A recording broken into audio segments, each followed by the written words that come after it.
Good evening and welcome to our Tuesday night episode of Brett's Old Time Radio Show. Hope you've had a good day today. The week's kind of slowly going, but I'm going to make this week amazing for you because I have got the most awesome adventure with Sherlock Holmes coming up in just a moment. First of all, let's get the housekeeping done. Welcome to another episode of Brett's Old Time Radio Show and welcome to my home here in beautiful Lyme Bay. Thanks for joining me once again for our regular late-night visit to those dusty studio archives of old-time radio shows right here at my home on the south coast of the United Kingdom. I'm Brett, I'm your host for our Nighttime podcast, and welcome to another episode. Got a Facebook page, an Instagram page, and a YouTube channel. They're all called Brett's Old Time Radio Show, so please do go and check them out. That'd be good, wouldn't it? Also, we've got email address if you'd like to drop us a line, brett@tourdate.co.uk. Time now for our latest adventure with Sherlock Holmes and Dr. Watson. This is an episode called The Second Generation, first broadcast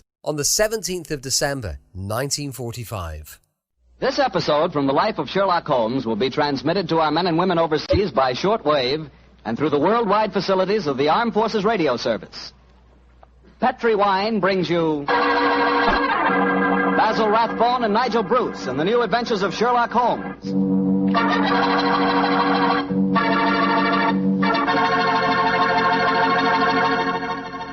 The Petri family, the family that took time to bring you good wine, invites you to listen to Dr. Watson tell us another exciting adventure he shared with his old friend, that master detective, Sherlock Holmes. And as for me, well, I'd like to tell you about a wine that's just wonderful before dinner. And that wine is Petri California Sherry. You know about sherry, of course, but do you know about Petri Sherry? That Petri Sherry is the kind of wine you can really talk about. It has the look of quality, a rich, dark amber color. And it has the aroma, the bouquet as the experts call it, of wonderful sun-ripened grapes. And flavor? Well, if you want your wine to taste good, Petri Sherry is the wine you want. It's really delicious.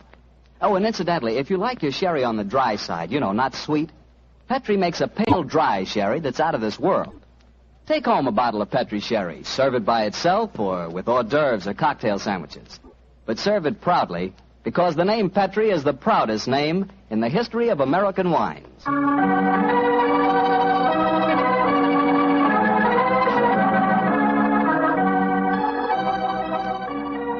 And now for our weekly visit with the good Dr. Watson. I'm sure he's expecting us. Come in. There you are, Mr. Bartell. Good evening, Doctor. Oh, no, don't get up. You look much too comfortable. Take off your overcoat and come and join me. Well, I enjoyed your story of a scandal in Bohemia last week, Doctor, and tonight you promised us a sequel. Yes, that's right, Mr. Bartell. A sequel that took place over 20 years afterwards, in 1909 to be exact. Sherlock Holmes was living on his Sussex bee farm. It was only in June, I remember, that I received a telegram from the great man asking me to come and spend a long weekend with him. And I'm sure you needed no urging to accept the invitation. None, Mr. Bartell, none at all. I hadn't seen Holmes for some time, and this fact, combined with my rather indifferent health, found me on the eastbourne train a few hours after receiving the telegram. A dog cart was at the station to meet me, and after a brisk drive across the downs, I found myself once more with my good friend. He looked somewhat older than when I'd last seen him, but as he spoke to me, I realized from the keenness of his voice and the sparkle in his eye that Sherlock Holmes would never really be old. After a while, our conversation lapsed into the comfortable silence that can exist only between friends.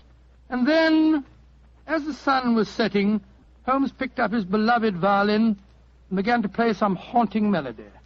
As he lay back, eyes half closed, his long, thin fingers caressing the instrument, a wave of nostalgia swept over me. I thought of the many years that we'd spent together, and of the exciting adventures that we had shared during the old days in Baker Street.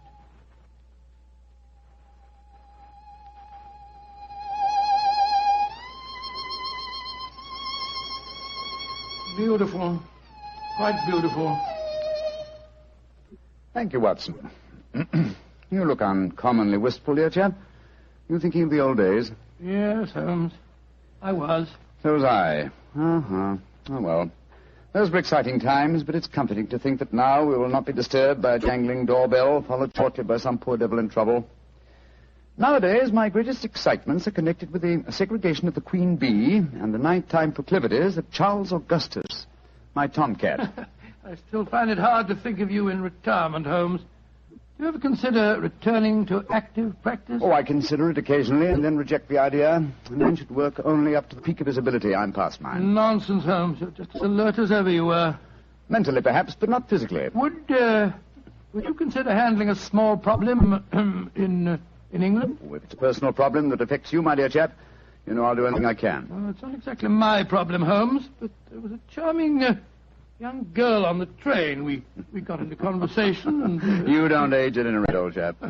You're just as susceptible as ever. No, Holmes, let me finish.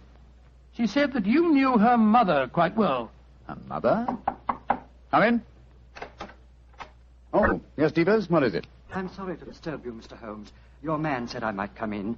My master, Mr. Lytton Stanley, instructed me to deliver this note. Oh, thank you. He also instructed me to wait for a reply. What confounded impudence. You tell your master that there's no answer to this letter. But he told me I must get a reply. You may tell Mr. Lytton Stanley that I will instruct my solicitors to reply to his message in due course. But, sir... That's all, Devers. You may go. Very good, sir. Oh, what did the note say, Holmes? Read it for yourself. Keep your filthy bees where they belong. One of my guests was stung yesterday. If this happens again, I'll have the police run you out of this place.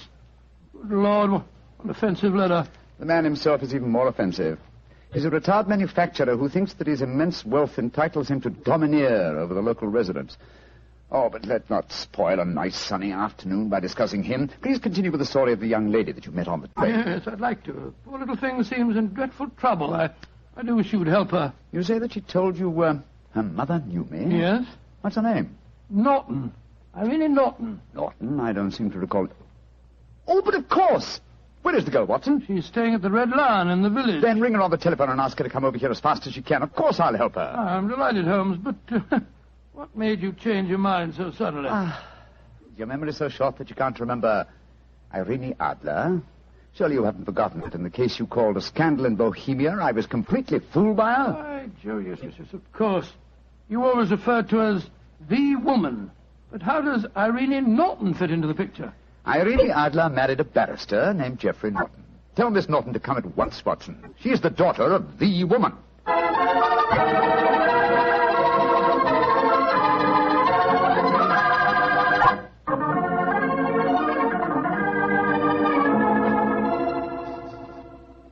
Mr. Holmes, I've heard so much about you from Mother.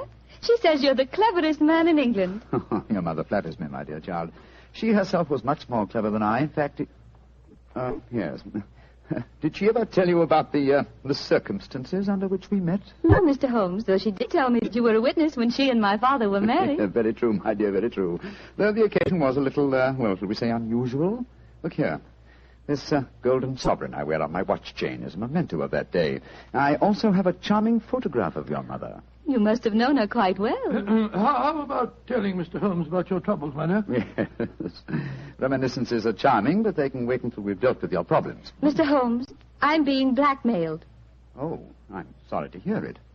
By whom? By a neighbor of yours, Mr. Lytton Stanley. Do you know him? Oh, yes, indeed I do. As a matter of fact, Mr. Holmes received a most offensive note from the gentleman less than an hour ago. What hold does Mr. Stanley have over you, my dear? He has some letters, some rather indiscreet letters of mine that I wrote to a friend of his last year. How did he obtain these letters, Miss Norton? He must have stolen them. I don't know how, but when I was staying at his house a few weeks ago, he told me that he had them and asked £5,000 for their return. Gracious me. And why should he consider your letters, even indiscreet letters, worth so large a sum?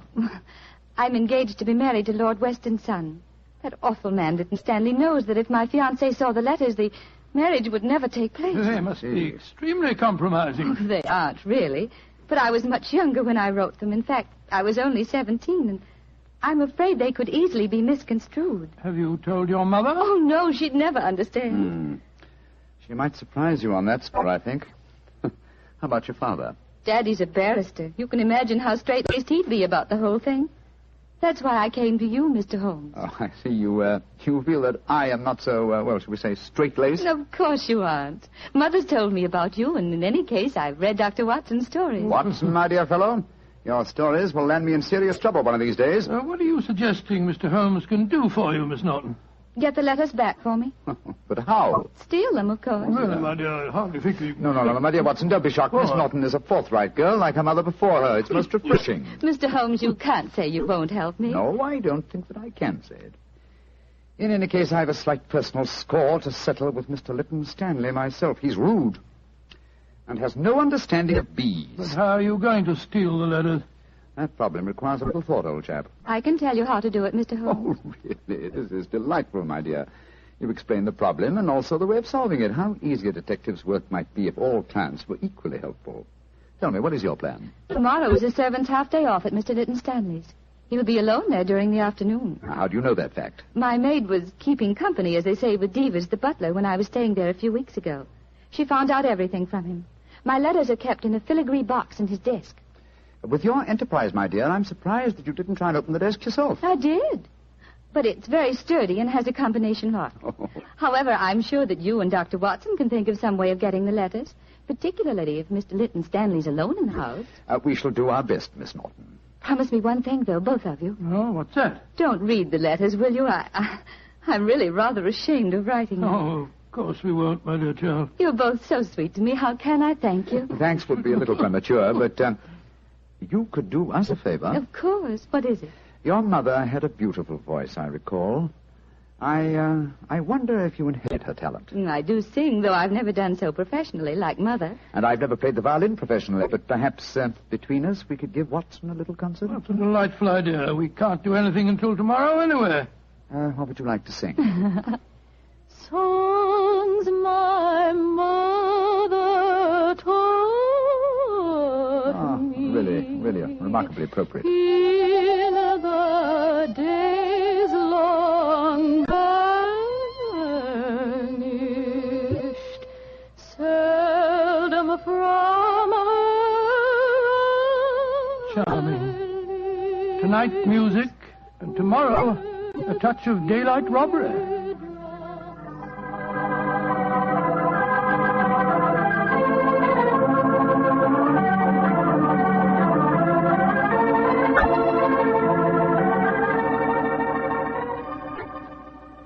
Dear old Watson, your disguise is really excellent. Oh, I must confess I'm a little apprehensive. Hi, old chap. There's no need to be, I assure you. You, as Dr. Hamish, and I, as the Reverend Appleby, are calling on Mr. Lytton Stanley ostensibly in search of a contribution for my charity hospital that you are in charge of. What could be simpler? Well, what made you decide on the role of a clergyman? It should simplify our entrance to the house. Though I must confess that a rare touch of sentiment prompted the choice of my disguise. Oh, how does sentiment enter into it? Oh, surely you remember that it was in the role of a simple-minded nonconformist clergyman that I once attempted to deceive Miss Norton's mother. That's right. Yes, I'd forgotten. That woman really fascinates you, doesn't She does, old chap. Irene Adler was one woman I've always regarded with unbounded admiration, even though she was a criminal. But enough of this. Come on, old good fellow. Are you ready? Yes? You have the equipment I mentioned to you? In my pocket? Let's be off, old chap. Let's be off. If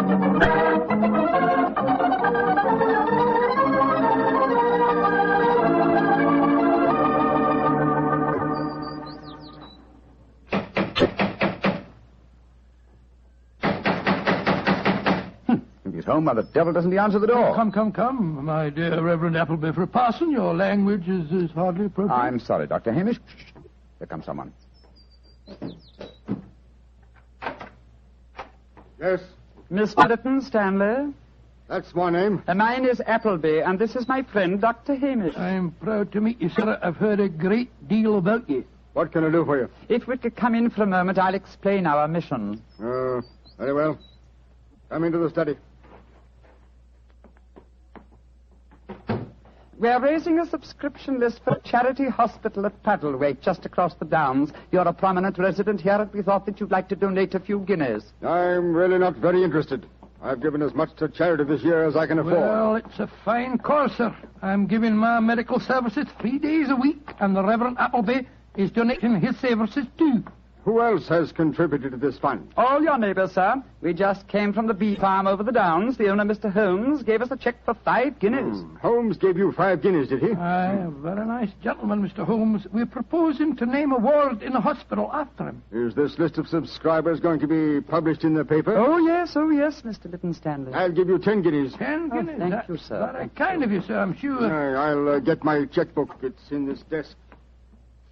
Quick, Watson. The chloroform. Right. Now, who do I make this check payable to? Go on there. Hold him still, Holmes. Hold him still.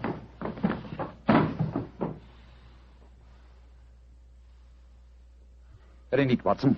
Chloroform doesn't take long, does it, Move it back a Holmes? little, old fellow. Be lying over the desk. That's it.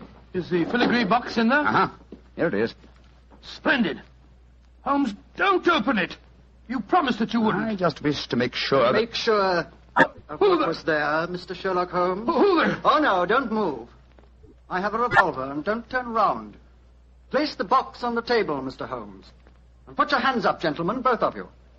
That's right. I know that voice. It's Devers, the butler. Quite correct, sir. Well, Devers, you needn't point a revolver at us. Your master isn't injured. I'm not in the least interested in my master's health, Dr. Watson. In fact, if he were dead, I should be delighted. Now, what are you up to, Devers? I'm taking advantage of a situation, sir. I've been trying to open that desk for weeks. After such kindness on your part, sir, I hate to seem ungracious, but I'm dreadfully afraid I shall have to kill you. To kill both of you.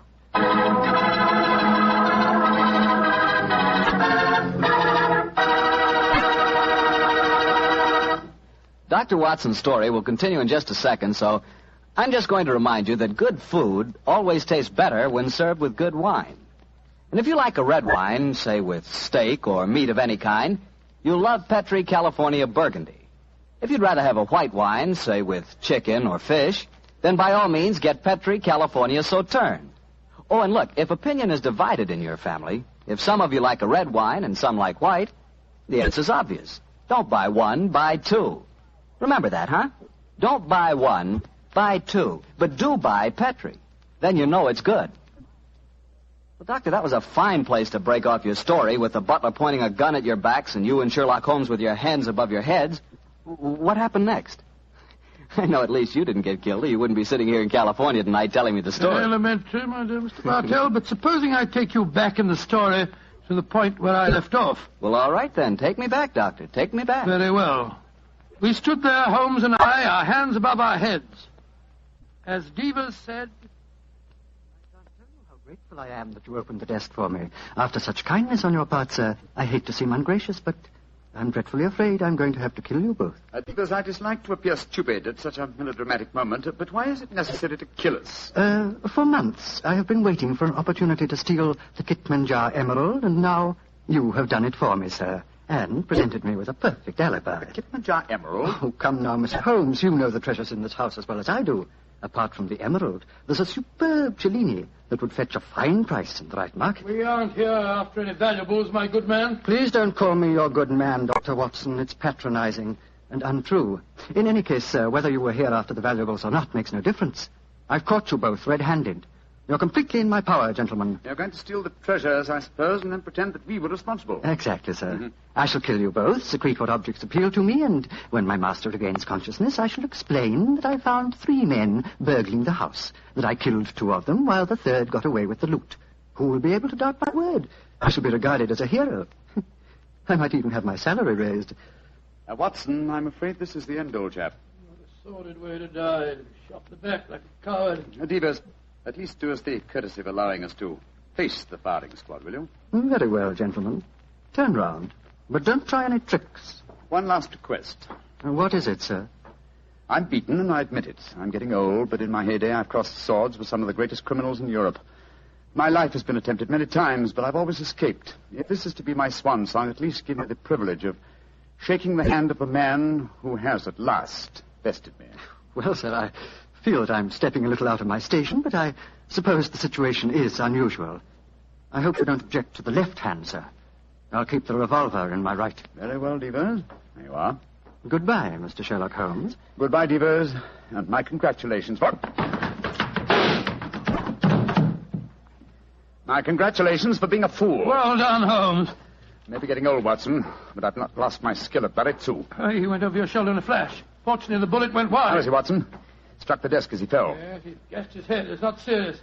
He'll be unconscious for a while. Good, but I think we'll take the precaution of closing this desk drawer. I don't want him to be exposed to further temptation when he comes to.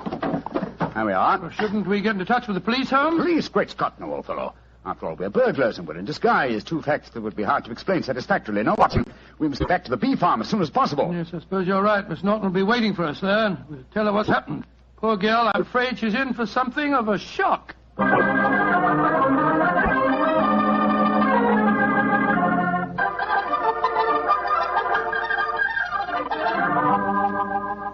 Mr. Holmes, Dr. Watson, I'm so glad to see you back again. Did you get the filigree box? Yes, Miss Norton, here it is. But, Holmes, I didn't know that you... Shh, Watson.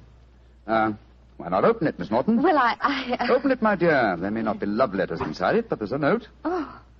Why don't you read it to us? Well, let this be a warning, Miss Norton. Crime does not pay. If you don't believe me, ask your mother. Sincerely, Sherlock Holmes.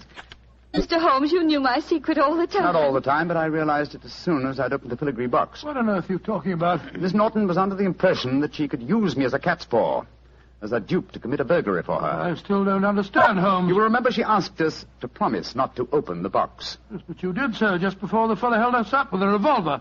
What was inside the box? An impressive green stone which I knew to be the Kitmanjar emerald. But where's the emerald now? I slipped it back into Mr. Lytton Stanley's desk and locked it.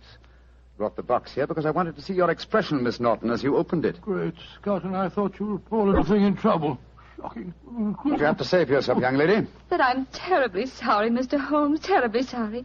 It seemed like a wildly exciting idea, but I didn't really mean to steal it. No, of course not. No, of course you didn't. You meant me to steal it for you. Miss Norton, I'm convinced you knew that your mother once outwitted me, and you presumed to think that you could do the same. I should turn you over to the police. Please don't, Mr. Holmes. You can't do that. I certainly could. But I'm not going to for two reasons. First, you're young and impressionable, and this may teach you a lesson. And in the second place, I have a strange admiration for your mother. But I warn you, Miss Norton, that you have had a narrow escape. A very narrow escape. Mr. Holmes, before I go, there's one favor I want to ask you. Really? What is it? Could I keep this filigree box with your note inside it? It would be a reminder all my life of how we met. What do you say, Watson? Oh, it isn't your box to give, Holmes. That's true, old fellow. That's quite true.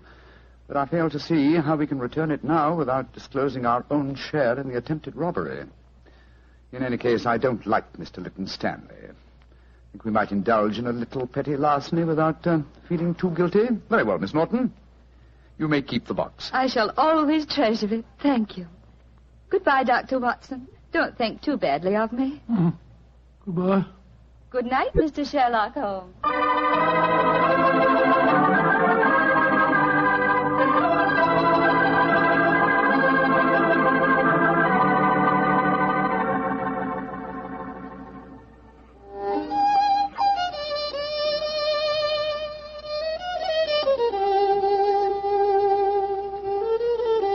You know, Holmes, I must say you were surprisingly lenient with that girl. Do you suppose her mother put her up to the whole thing?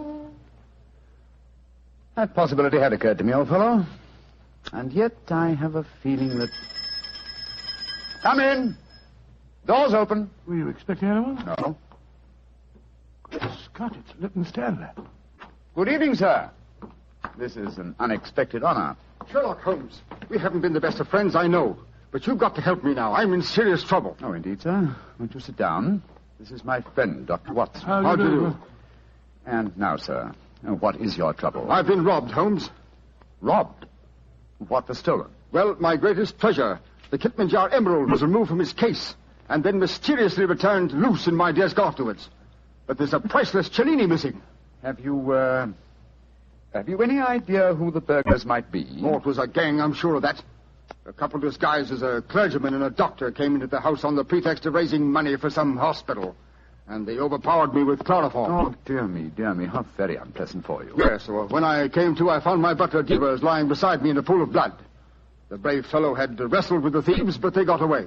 And he's in the hospital now. Holmes, you've got to help me. The Kitmanjar emerald was returned, you say, but a Cellini is missing. Yes. It's an exquisite filigree box in which I'd kept the emerald. A filigree box? Yes, it's a genuine Cellini. It's worth several £1,000s. Holmes, you must help me solve this business.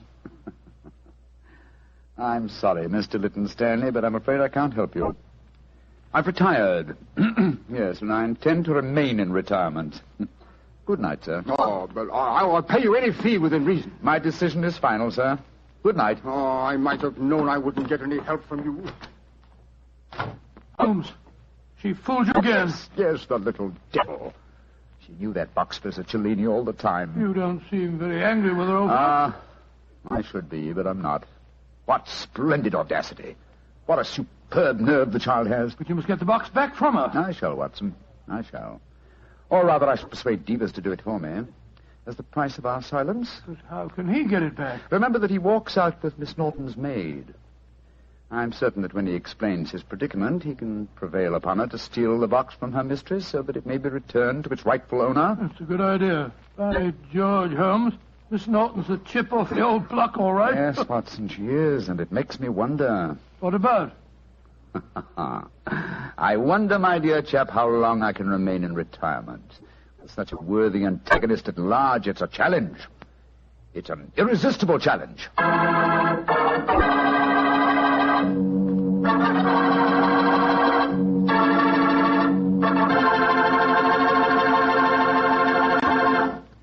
You know, Dr. Watson, I just can't get over the way you and Mr. Holmes let that girl, Irene, was that her name, pull the wool over your eyes.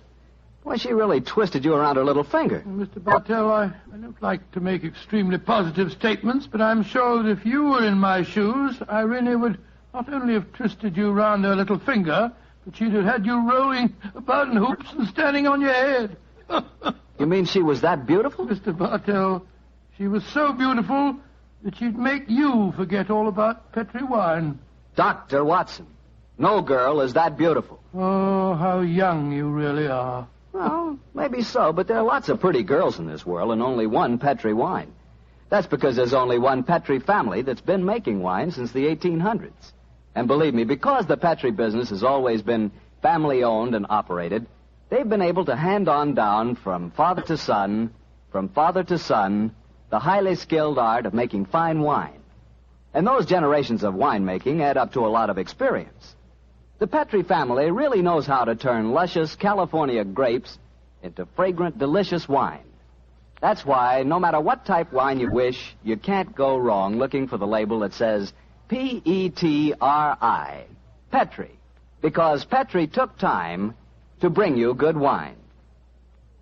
Well, Dr. Watson, what story are you planning to tell us next week? Well, now, next week, Mr. Bartell, is the day before Christmas, so I'm going to tell you an adventure that took place many years ago and involved Holmes and myself in one of the most fantastic Christmas Eve situations in which we ever found ourselves. I think you'll like the story. I call it The Night Before Christmas. It sounds swell, Doctor. Oh, thank you. Oh, by the way, before I go, Mr. Bartell, I'd like to remind our listeners there's no better way to spend money than to spend it on Christmas seals. Every penny spent on Christmas seals not only helps cure tuberculosis, but it also helps prevent it right in your own community. Your purchases of Christmas seals in the past have saved thousands of lives. Keep saving lives by all the Christmas seals you can afford this year. Now, won't you?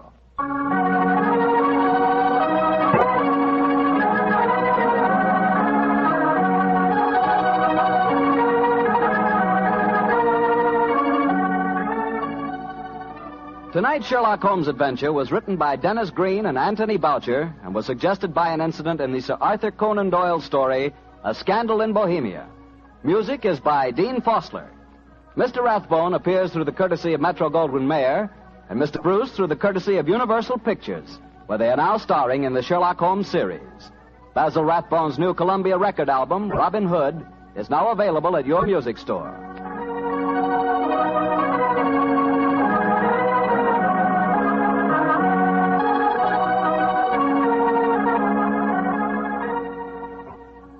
The Petri Wine Company of San Francisco, California, invites you to tune in again next week, same time, same station.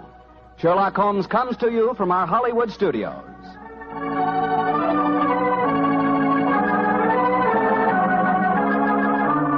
This is Harry Bartell saying goodnight for the Petrie family. Welcome back. Hope you enjoyed our latest adventure with Sherlock Holmes. And, of course, tomorrow we're heading to Egypt for another adventure with Rocky Jordan, going live at 5 p.m. GMT. As I've mentioned many times, I've got a Patreon supporter page. So if you'd like to give us a little bit of support, we'd appreciate that. It's patreon.com/Brett's Old Time Radio Show. Thanks for listening. I'll be with you 7 days a week, each and every week. And listen, let's catch up tomorrow on Brett's Old Time Radio Show. Love you. Bye.